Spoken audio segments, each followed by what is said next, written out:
They say a family's love is unconditional, but what happens when love is replaced by convenience, and support is replaced by silence? Imagine waking up in a hospital, broken and alone, only to find out your parents went on a luxury vacation while you lay unconscious.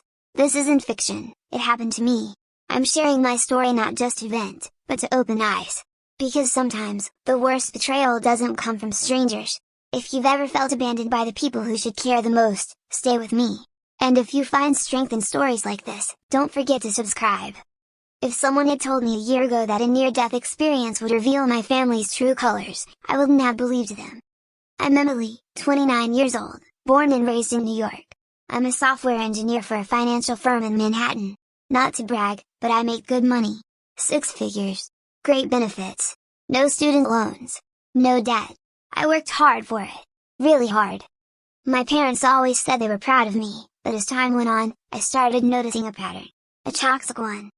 They stopped treating me like a daughter, and started treating me like a walking bank account. It started small. Can you cover this electric bill just for this month? Your dad's truck broke down, honey. Could you help out with repairs? Your brother's tuition went up. Just a little loan, he'll pay you back. Of course, he never did. Still, I told myself I was helping the people I loved. That's what family does, right? So I paid for everything. Mortgage. Utilities. My brother's tuition. My mom's credit cards. Even the family vacation to Hawaii, which they'd been dreaming about for years. I booked it, reserved the hotels, paid for first-class flights, for all of them. Not for me. I wasn't planning to go. I had work. I wanted them to relax. And then the crash happened. It was a rainy Friday night in Brooklyn. I was driving home from work, exhausted. A drunk driver blew through a red light at 70 miles per hour and T-boned my car. I don't remember the impact. I remember waking up in a sterile, white hospital room, the harsh beep of machines around me. My ribs were broken. My leg was shattered. My arm was in a cast. Tubes were everywhere. I blinked. Looked around. My vision was blurry. The nurse told me I'd been unconscious for almost a day. My first thought wasn't about the pain. It was, where's my mom? My dad? My brother? I asked if anyone had visited. The nurse looked at me awkwardly. No visitors so far. But your phone's on the tray. I reached over, hand trembling. There was one voicemail. From my mother. I tapped play. Hey, So, we're at JFK about to board our flight to Honolulu.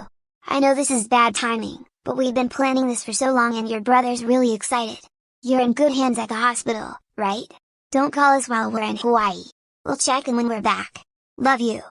I froze. Not even a how are you? Not hey we're coming to the hospital. Not hey we love you and we're scared. Just, don't call us. I lay there, alone, with broken bones and a broken heart. I couldn't move. I was too weak, but my mind was wide awake. And the truth started pouring in like ice water. All those years I'd been helping them. I'd been nothing more than an ATM with a heartbeat. I'd missed vacations with my friends, cancelled plans, even skipped on dating to save money and cover their debts. I worked overtime, skipped holidays, and bought groceries for their fridge while I ate ramen in my own apartment. And now? They couldn't even cancel a flight. No. Worse. They didn't want to.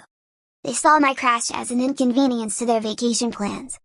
I felt a wave of nausea, not from the pain meds, but from the betrayal. I listened to the voicemail again.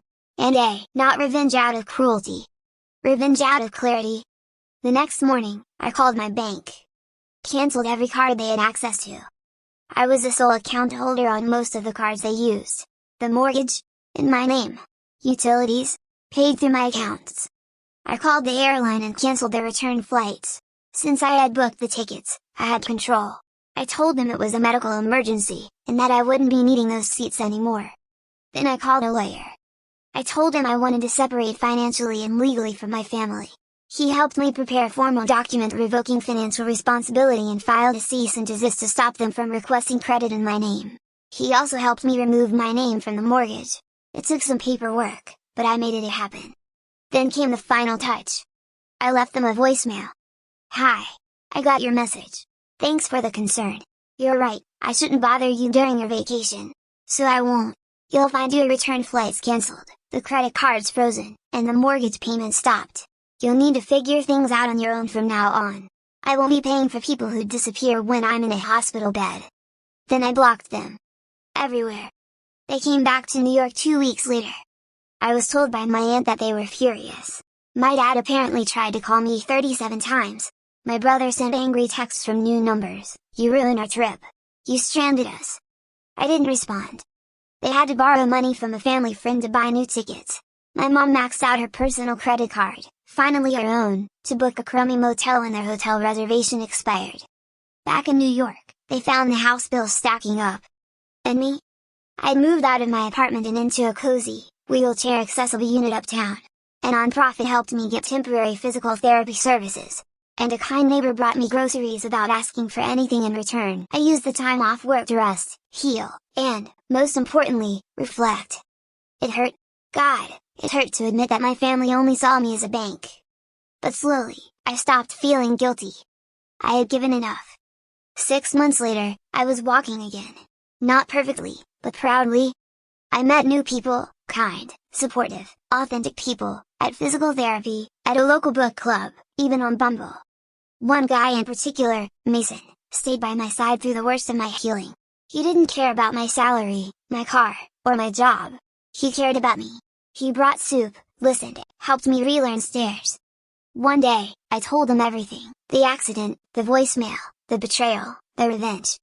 He didn't call me bitter. He called me brave. That's when I knew I'd won. Not because I made my family suffer, but because I chose myself. If you've ever been used by your own family, if you've ever poured money, time, and love into people who vanish the moment you're down, let me tell you this. You deserve better.